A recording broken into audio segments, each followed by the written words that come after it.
So if we look at question 1, we see that rubidium has two isotopes, rubidium-85 and rubidium-87.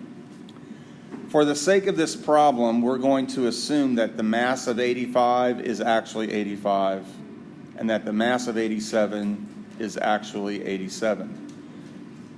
That's not entirely correct, but the way this question has been worded, that's the knowledge they want you to assume.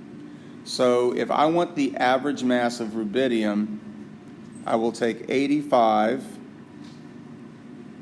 and I'm going to multiply it by its percent abundance in decimal form, which means I divide by 100.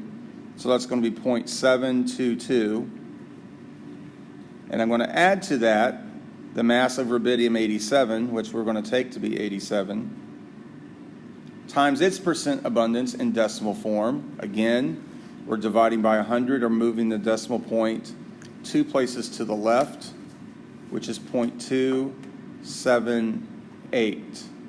And we're going to simplify that expression. So when we simplify, we get 85 0.556? 0.556 atomic mass units, or AMU. When we compare this value with what is actually given on the periodic table, we have 85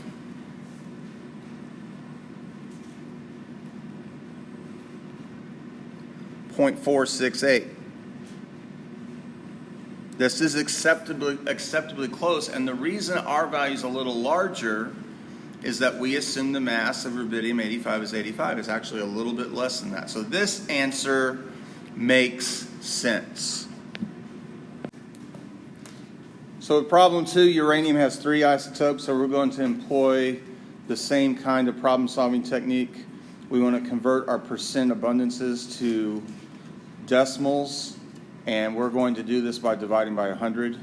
So for the first one, we'll have 234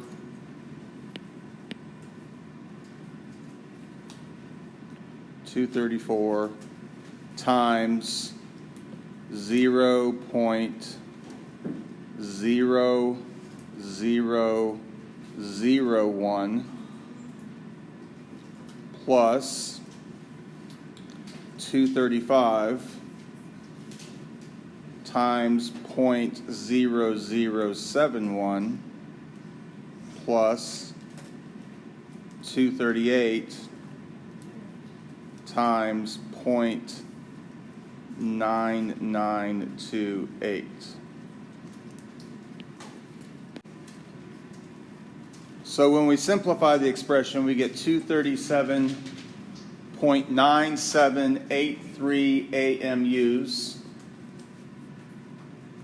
The actual answer on the periodic table is 238.03, which is acceptably close to what we calculated. Therefore, our answer makes sense.